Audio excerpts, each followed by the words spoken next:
చూసుకోవడం చాలా సంతోషంగా ఉంది. అదేవిధంగా మన క్షత్రియులు అంటే ఎక్కడికి వెళ్ళినా గౌరవం ఉంది. మొన్న చూస్తుంటాం మీరు అసెంబ్లీలో రఘురామకృష్ణరాజు గారికి డిప్యూటీ స్పీకర్ ఇచ్చినప్పుడు గౌరవ ముఖ్యమంత్రి చంద్రబాబు నాయుడు గారు, పవన్ కళ్యాణ్ గారు పైకి తీసుకెళ్ళి కూర్చోబెట్టిన తర్వాత మరి ఎప్పుడు దక్కనది ఆ సభలో ఉన్న ఎమ్మెల్యేలు అందరూ కూడా ఆ వేదిక దగ్గరికి వచ్చి కలిసి ఆయనకి శుభాకాంక్షలు చెప్పడం అనేది ఎప్పుడూ అసెంబ్లీలో జరగలేదు. అది ఒక క్షత్రియ పుత్రుడైన నిరంతరం గత 5 సంవత్సరాలు ఎంతో పోరాటం చేసి మరి నూతనంగా డిప్యూటీ స్పీకర్గా ఎన్నికైనట్టు ఆయనకి దక్కిందంటే అది మా క్షత్రియులు అందరూ కూడా గర్వంగా చెప్పుకోవాలి. అందరూ కూడా ఇంకా ఇండస్ట్రియల్గా అదేవిధంగా ఎడ్యుకేషన్ పరంగా అన్నింటిలో కూడా మనం తెలంగాణ వరకు కూడా పెద్ద ఎత్తున మనకి అన్ని రకాలుగా ముందున్నాం. కాబట్టి యువత అందరూ కూడా మన క్షత్రియుల యొక్క ధర్మాన్ని కాపాడుకుంటూ మన క్షత్రియుల నుండి గౌరవాన్ని ఎక్కడ తగ్గకుండా మరి మనం ముందుకు తీసుకెళ్లే బాధ్యత తీసుకోవాలి. కాబట్టి ఒక 15 రోజుల క్రితం 15 తిరగటం జరిగింది. అప్పుడు కూడా చెప్పారు మీరు చాలా పర్టికులర్గా రావాలంటే, ఎందుకంటే మిమ్మల్ని ముఖ్య అతిథిగా పెడతామంటే వద్దండి, ఏదో పేరైతే రాయండి, నేను ఖచ్చితంగా వస్తాను రాజమండ్రి, అందులో వెంకటపతిరాజు గారు నా గురువు గారు, సో ఆయన ఆధ్వర్యంలో అంటే నేను ఖచ్చితంగా వస్తాను అని చెప్పడం జరిగింది. బట్ మరి మీ మనో సంకల్పం మరి ఏంటో తెలియదు, కానీ నాకైతే నమ్మకం లేదు నాకు ఏ పదవి వస్తుందని. కానీ అనుకోకుండా 4 రోజుల క్రితం, సో మీ ఫంక్షన్కి ఒక 4 రోజుల ముందు అంటే బుధవారం, సో బుధవారం నాడు అనుకోకుండా మరి నన్ను డిప్యూటీ స్పీకర్ గారు చంద్రబాబు నాయుడు గారు అలాగే ముఖ్యమంత్రి విప్పుగా నియమించడం ఆ 2 ఒకసారి జరిగాయి. ఎందుకంటే మీ కార్డులో కూడా చూసా నా పేరు ముచ్చిబాబు పేరు ముందు రాశారు, ఆ ప్రయారిటీలో వచ్చింది. మా ఊరి 3వసారి రాశారు కాబట్టి నిదానంగా వస్తుంది. సో మీకు నా హృదయపూర్వక ధన్యవాదాలు.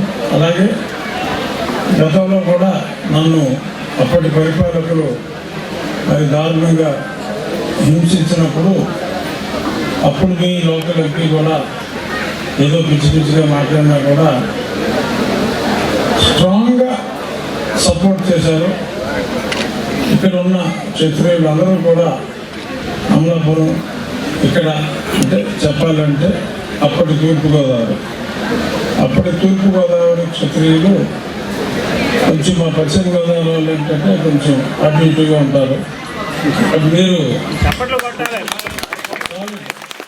అప్పట్లో నా చిన్నతనంలో నేను కాకినాడలో ఫ్యాక్టరీ రన్ చేసే టైంలో అప్పటికి పెద్ద ఆయన ఏసీవై రెడ్డి గారు రాజమండ్రితో నాకు చాలా చక్కటి అనుబంధం ఉంది.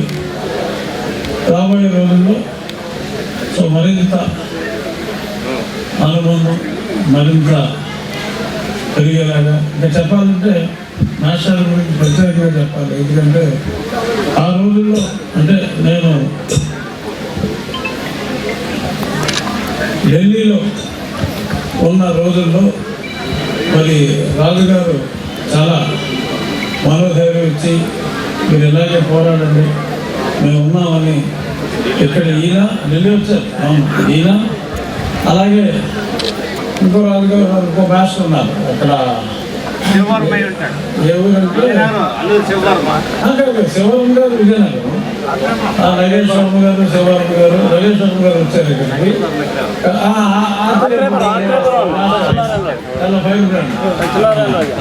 ఆయన ఒక ఆయన వీడియో ఇచ్చాడు ఇంకా మాస్టర్ దగ్గర ధైర్యంగా వీడియో ఇచ్చాడు, సస్పెండ్ చేస్తారు. ఎందుకంటే ఫ్లెక్సీ చేసిన కూడా పోలీసులు అప్పుల్లో శిక్షించేవారు. అయినప్పటికీ కూడా వెళ్ళకుండా మాస్టర్ లాగా ఆయన ఇన్స్పిరేషన్తో ఎందరో నాకు ఆ కష్టకాలంలో మానసికంగా ఎంతో అండగా ఉన్నారు. కోరిక ఒకరు దింపాలనుకోవటం, ఆ కోరిక తీరింది. పదవులు అన్నది నేను రొటీన్లో వస్తాయని అనుకున్నా. ఆలస్యమైన తర్వాత దాని సంగతి మర్చిపోయా.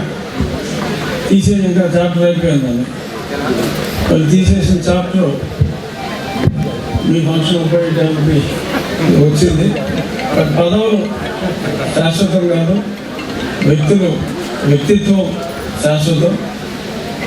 సో ఆ వ్యక్తిత్వాన్ని నిలబెట్టుకోవడానికి, ఒక క్షత్రియుడిగా వ్యక్తిత్వాన్ని నిలబెట్టుకోవడానికి తెలిసి అయితే తప్పు చేయను, తెలియకుండా తప్పు జరిగితే జరగచ్చు. తెలిసి తప్పు చేయను అని చెప్పి మీ అందరికీ మనస్ఫూర్తిగా చెప్తూ, ఇలాంటి మన సమాధానంలో కార్తీక మాసంలోనే ఎప్పుడు అలా వచ్చింది కష్టము. కార్తీక మాసంలోనే కలవాలి రూల్ ఎంత వస్తుందో నాకు తెలియదు. కానీ వీలున్నప్పుడల్లా సోషల్ గ్యాదరింగ్స్ ఉంటే కొంచెం ఇంటిమేసి పెరుగుతుంది.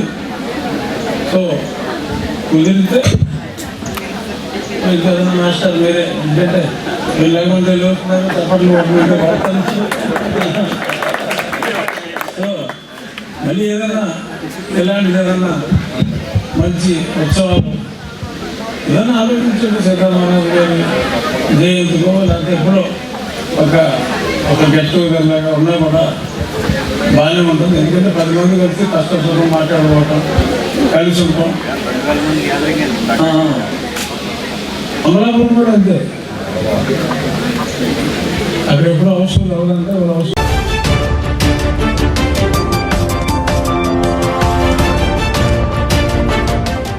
కాంగ్రెస్ పార్టీలో నాకున్నటువంటి నగరాధ్యక్ష పదవికి, అలాగే రూరల్ ఇన్ఛార్జ్ పదవికి నా వ్యక్తిగత కారణాల వల్ల రాజీనామా చేస్తున్నట్టుగా ప్రకటించారు.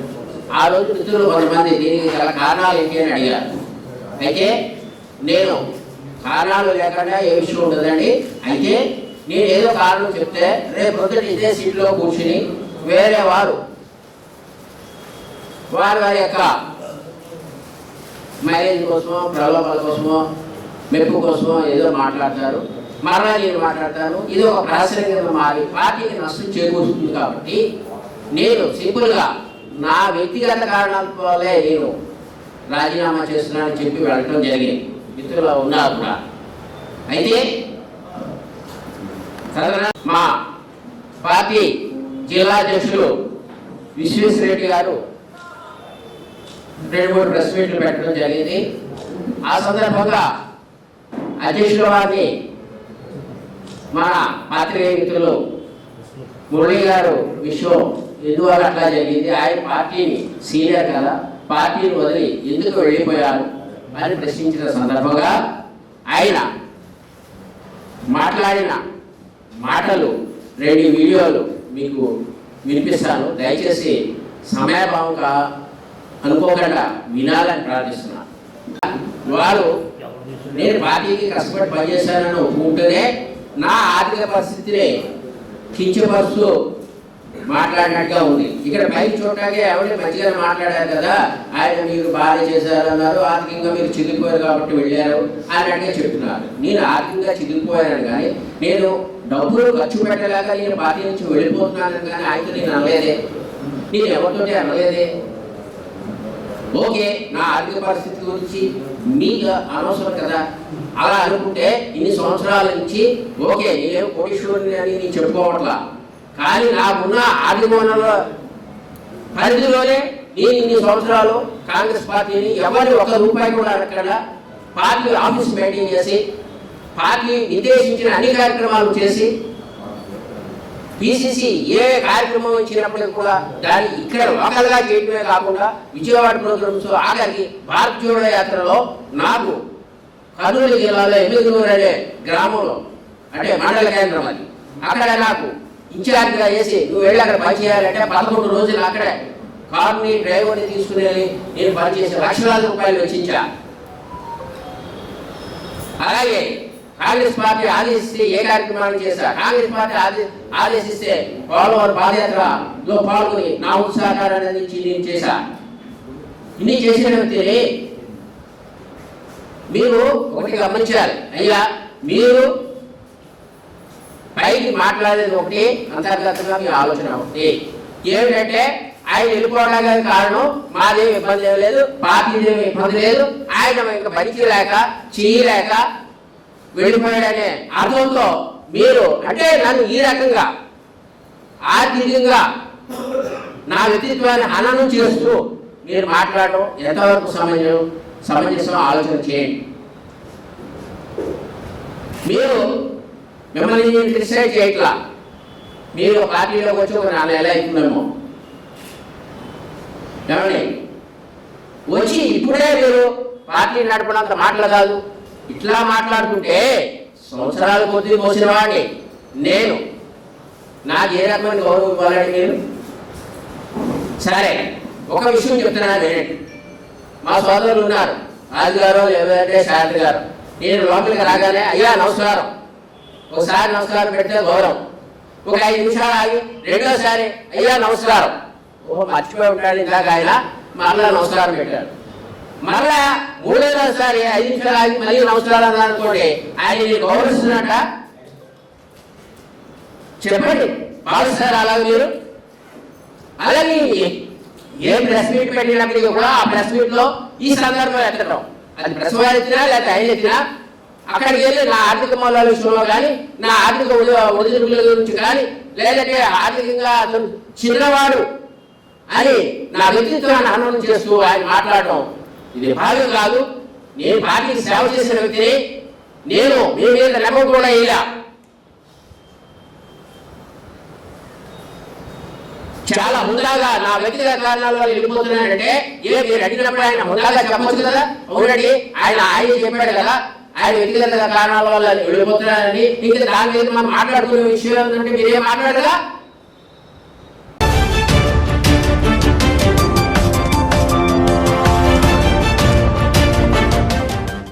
కూడా బీజేపీని సపోర్ట్ చేసింది.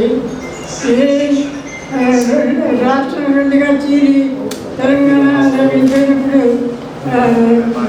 టీడీపీ గవర్నమెంట్ ఉండింది, అప్పుడు కూడా బీజేపీని సపోర్ట్ చేసింది. కేంద్రంలో బీజేపీని సపోర్ట్ చేయడం ద్వారా లబ్ధి పొందొచ్చు రాష్ట్రానికి అనుకుని ఆశించుండొచ్చాయి, కానీ అప్పుడు కూడా ఆశించిన ఇది జరగలేదు. ప్రత్యేక హోదా అంటే ప్రత్యేక హోదా ఇచ్చేది లేదని తెగేసి చెప్పారు. వాళ్ళ అందరూ ప్రత్యేక హోదా గురించి మాట్లాడుతుంటే టీడీపీ వాళ్ళని మాట్లాడకుండా సీఎం గారు అప్పుడు కూడా ఆగారు. చివరికి తగ్గింపు చేసుకుని వచ్చారనుకోండి మీరు.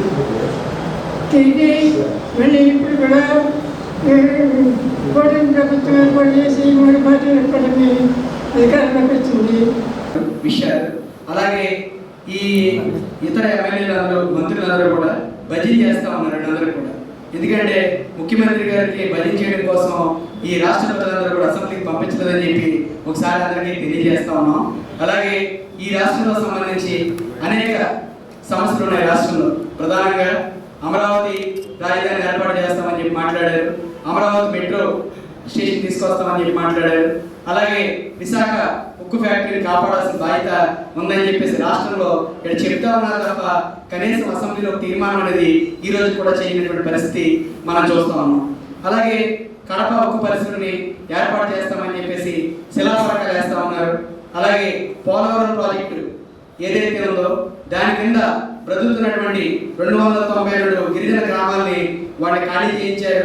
వాడికి ఈ రోజు కూడా R&R ప్యాకేజీ కానీ అలాగే భూమికి బదులుగా భూమి ఇస్తామని చెప్పి వనాభి చట్ట ప్రకారం ఎవరైతే గిరిజనేతలు ఉన్నారో వాళ్ళు కూడా ఇతర ప్రాంతాలకు తరలించారు. అయినప్పటికీ ఈ రోజు కూడా కనీసం అక్కడ బ్రతుకుతున్నటువంటి గిరిజనులకి కనీసం వాళ్ళు చాలా ఇబ్బందులకు గురవుతూ ఉంటే కనీసం పట్టించుకునే పరిస్థితి రాష్ట్ర ప్రభుత్వాన్ని మనం చూస్తా ఉన్నాం.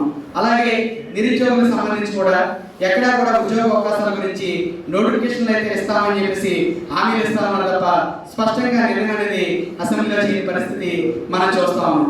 కాబట్టి మొత్తం అన్ని రకాలుగా కూడా అన్ని రంగాలని కూడా ఇబ్బంది పెడతా ఉన్నారు. ప్రధానంగా ఆంధ్ర రాష్ట్రంలో అన్నపూర్ణ రాష్ట్రంగా పెద్ద పేరు ఉంది రాష్ట్రానికి, కానీ దీన్ని మధ్యాంధ్రప్రదేశ్గా చేసి ఏరుగా పాలిస్తా ఉన్నారు మధ్యాన్ని.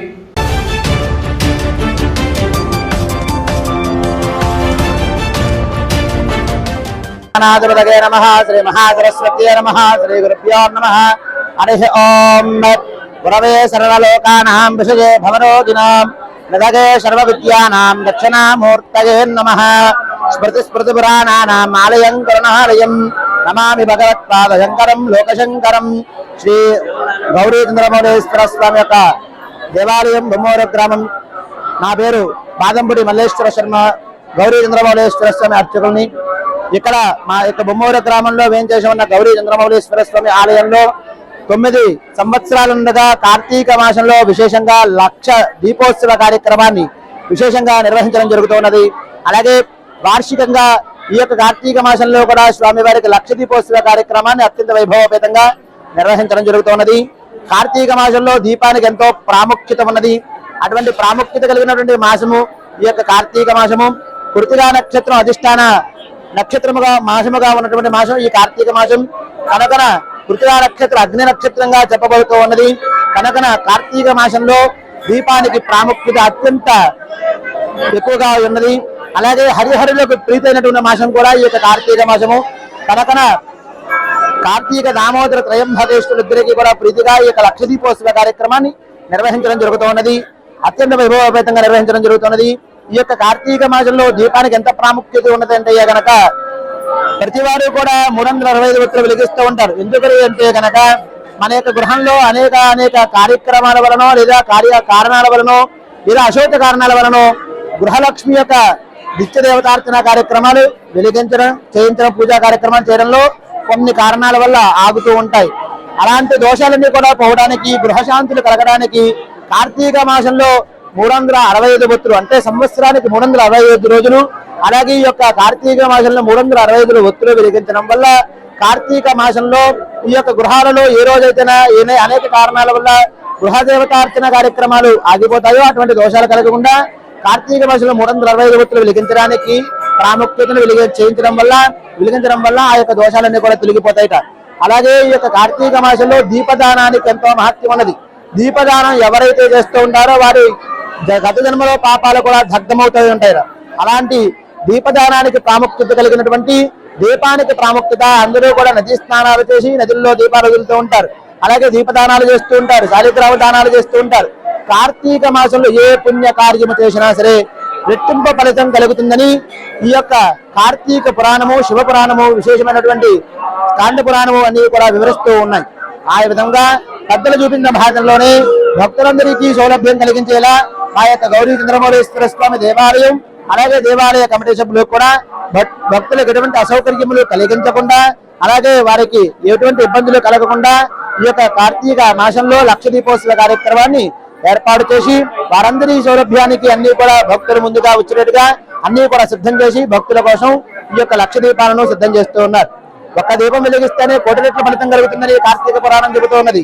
అలాంటిది 1,00,000 దీపాలు వెలిగించడం వల్ల ఎంతటి ఫలితం కలుగుతుందో మన ఊహకు కూడా అందదు. కనుక ఈ యొక్క మహత్కార్యాన్ని మా యొక్క బొమ్మూరు గ్రామంలో వేంచేసి ఉన్న గౌరీ చంద్రమౌళీశ్వర స్వామి ఆలయంలో నిర్వహిస్తూ ప్రతి సంవత్సరం కూడా ఘనంగా వైభవంగా చేస్తూ ఉన్నాం. ప్రతి సంవత్సరానికి కూడా రెట్టింపు జనం పెరుగుతూ ఈ యొక్క దేవాలయాన్ని దినదినాభివృద్ధి చేస్తూ ఉన్నారు. ఆ యొక్క స్వామి అనుగ్రహం చేత వారందరూ కూడా సుఖశాంతులతో జీవిస్తూ ఉన్నారు. ఓం నమః శివాయ.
ఏం చేస్తారు చేపలు పట్టుకుని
సత్యదేవ్ గారికి అలాగే హీరోయిన్ జెన్నిఫర్ గారికి వెల్కమ్ చెప్తూ భయ్య ముందుగా ఇక్కడికి వచ్చినందుకు welcome to Rajahmundry. Welcome to Rajahmundry. మనకి సత్యదేవ్ గారికి ఒక అభినవ సంబంధం ఉంది. ఎందుకంటే ఆయన హీరోగా కెరీర్ స్టార్ట్ చేశాక ఫస్ట్ బ్యానర్ రాజమండ్రి థియేటర్లో నేనే పెట్టాను భయ్య. సో మాది ఎప్పటి నుంచో ఇందాకే చాలా మంచి స్నేహం. సో ఆయన ఎంత మంచి నటుడో మనందరికీ తెలుసు, యాజ్ ఆల్రెడీ ప్రూవెన్. ఒకే ఒక ఫ్యాక్ట్ చెప్తా, ఇండస్ట్రీలో ఇండియన్ ఫిల్మ్ ఇండస్ట్రీలో సూపర్ స్టార్స్ అయిన వాళ్ళందరూ కూడా ఫస్ట్ ప్రతినాయకుడిగా యాక్ట్ చేశారు, తర్వాత నాయకుడు అయ్యారు, కథానాయకుడు అయ్యారు. తను ఒక బ్రెజిలియన్, మన ఇండియన్ కాదు తను. సో తను తెలుగులో మాట్లాడలేదు కానీ ఇంగ్లీష్లో మాట్లాడుతుంది. సార్ ప్రియభవాని శంకర్ ఒక హీరోయిన్, తిను నా ఆపోజిట్ క్యారెక్టర్ అనమాట. సో తను ఒక హీరోయిన్ కింద చేసింది. సో ఇంకా అమృత అయ్యంగర్ అని ఇంకొక కన్నడ యాక్ట్రెస్ ఉన్నారు. ప్రియభవాని శంకర్ తమిళియన్, సో తిను బ్రెజిలియన్. సో బేసికలీ ఇది ఒక పాన్ ఇండియా కాదు, పాన్ వరల్డ్ ఫిల్మ్ అని మేము అనుకుంటాం. సో తను మీరు ఏమైనా ప్రశ్నలు ఏమైనా ఉంటే అడగండి. అంటే నాకు భద్రం అంటే నాకు కూడా కరెక్టే కదా అనిపించింది. అంటే ఎక్స్పీరియన్స్ అంటే అదేనండి, ప్రతినాయకుడి పాత్ర ఎప్పుడు కూడా ప్రతినాయకుడి పాత్ర చేయగలిగితే అందులో మనం కంప్లీట్గా ఎక్కువ చేయడానికి స్కోప్ దొరుకుతూ ఉంటుంది. అంటే ఆల్ షేడ్స్ ఉంటాయి. నాయకుడిగా హీరోగా చేసేటప్పుడు కొంచెం ఎక్కువ అరవకూడదనో, లేకపోతే ఎక్కువ కొంచెం మనం సౌమ్యంగా ఉండాలనో ఇలాంటివి ఉంటాయి. బట్ ప్రతినాయకుడి పాత్ర ఏంటంటే నువ్వు ఎంత చేస్తే అంత, సో నీ గ్రౌండ్ ఉంటుంది, దున్నుకో అన్నట్టు ఉంటుంది. సో గాడ్ ఫాదర్లో మీరు నన్ను చూసే ఉంటారు, అక్కడ ప్రతినాయకుడి పాత్ర చేశాను అన్నయ్యతో పాటు. సో అక్కడ దొరికిన స్కోప్ నాకు జనరల్లీ మిగతా వాటిలో దొరకలేదు. బట్ అగైన్ జీబ్రాలో ఆ స్కోప్ దొరికింది. అంటే నేను ఎప్పుడు కూడా కొంచెం సీరియస్ రోల్స్ చేస్తానో, లేకపోతే నా సినిమాలు నేను హీరోగా చేసిన పాత్రలన్నీ కొద్దిగా సీరియస్ రోల్స్ ఉంటాయని చాలా ఎక్కువ ఫీడ్బ్యాక్ వచ్చింది. But for the first time ఇందులో ఒక దగ్గర కూడా మొహం చిట్లించకుండా చేసిన సినిమా ఇది. సో మీరందరూ కూడా నచ్చుతుందని నేను నమ్ముతున్నాను. ఇప్పుడు ఇండస్ట్రీలోకి రావాలంటే ఏదో ఒక బ్యాక్గ్రౌండ్ ఉండాలి అని అంటారు. మీ బ్యాక్గ్రౌండ్ ఏంటి? మీరే నా బ్యాక్గ్రౌండ్, ఆనెస్ట్గా చెప్తున్నాను. అంటే నాకు నిజంగా చాలా మంది హీరోస్ వచ్చారు, వాళ్ళకి వాళ్ళ నాన్న మామయ్య ఎవరో ఒకరు హీరోస్ ఉండేది పరిస్థితి, ప్రొడ్యూసర్లో ఏదో సంథింగ్. మీకు అలా ఎవరు ఉన్నాయా? అంటే నేను చాలాసార్లు చెప్పాను, నాకు బ్యాక్గ్రౌండ్ ఏంటంటే నో బ్యాక్గ్రౌండ్. అది బేసికలీ ఆనెస్ట్గా మీ సపోర్ట్ ద్వారా నేను ఇక్కడి వరకు వచ్చాను. సో దాన్నే బ్యాక్గ్రౌండ్ కింద ఫీల్ అవుతాను. అంటే ఉండాలనేది నా పాయింట్ కాదు, కంపల్సరీ ఉండాలన్నది ఏమి అంటే అలా అనుకుంటే అన్నయ్య వచ్చి ఉండేవారు కాదు, అలా అనుకుంటే చాలామంది హీరోలు వచ్చి ఉండేవారు కాదు. ఐ థింక్ మన టాలెంటే దానికి పెట్టుబడి అని నేను నమ్ముతాను. అంతే, మనం ఎంత నమ్మితే అంత ముందరకు వెళ్ళగలం. అది బ్యాక్గ్రౌండ్ ఉండాలి అని నమ్మడం మొదలు పెడితే ఎక్కడో ఆగిపోతాం. Namaskaram. I'm very happy to be here. It's my first time here and I've been very well welcomed here, and I thank you all for the support. And as Satyadev has said, we're very excited to release this film. We have been waiting for quite some time and finally it's coming out. And again, we would like to request for the audience to watch on cinema. It's a proper theater experience. It's a lot of action and drama and a little bit of romance and the plot twist of my character and everything. So it's going to be a lot of fun. It's a family film.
ఆదివారం గల ఆ serial మొగుడు పాల్గొన్నందుకు ప్రతి ఒక్కరు భజన చేస్తే దానికి 1000 రెట్లు మనకి రెట్టింపు వస్తుంది. అందు గురించి ప్రతి ఒక్కరు ఊసులు కబుర్లు ఇంటి మీద చెప్పుకుందాం. దయచేసి అందరూ ఇక్కడికి వస్తున్నారు.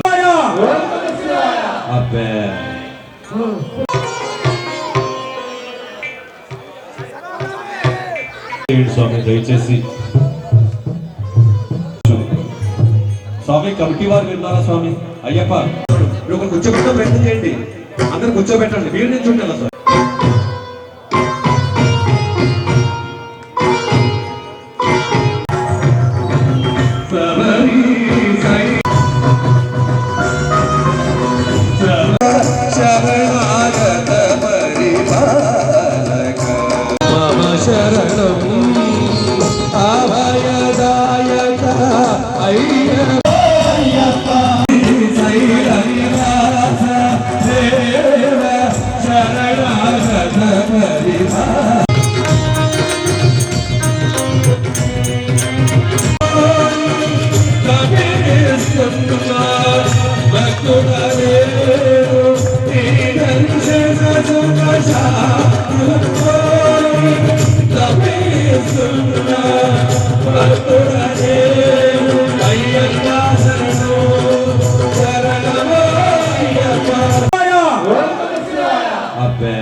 స్వామి దయచేసి స్వామి కమిటీ వారు విన్నారా స్వామి?